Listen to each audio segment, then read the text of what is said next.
Ipoh media सिंजब अखोगी monthly की अखोगी कॉन्टेस्ट प्राइज कॉन्टेस्ट है तारे अदो अखोगी इपो मीडिया की सब्सक्राइबर अमदी फिल्म कग यंगबिरिबा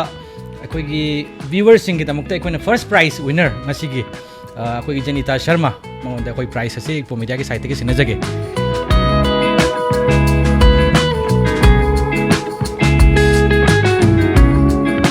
इपो मीडिया ने सिंबीबगी ओय कंटेस्ट आइना सरुग हजारुबगी दमक्ता आइबु विनर ओय हाइबिरपगे दमक्ता इपो मीडिया बु हाइनिंगाय लेतना थागाचरी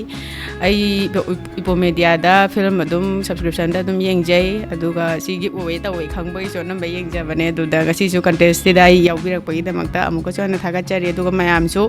इपो मीडिया एप सिबु सब्सक्रिप्शन तौसन बिरगा फिल्म अदुम येंगबियो मोयगी गिव अवे सो अदुम सरुग याबियो अदुगा मयामसु विनर ओयबियो ngasimak ipo media gi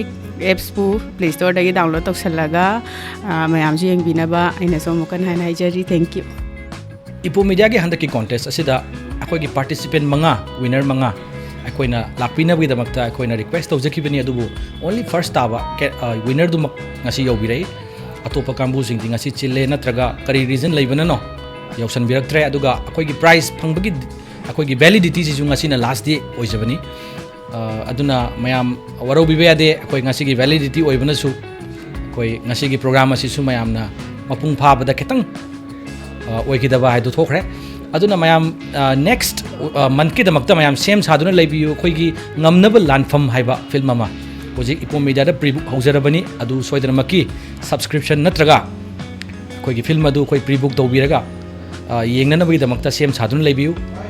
अदुगी दमक्ता सु अखोइना give away hamper give away अमसु नेक्स्ट मंथ की मंथ एंड अदवाइदा सोइदरमकी तौगे हारगा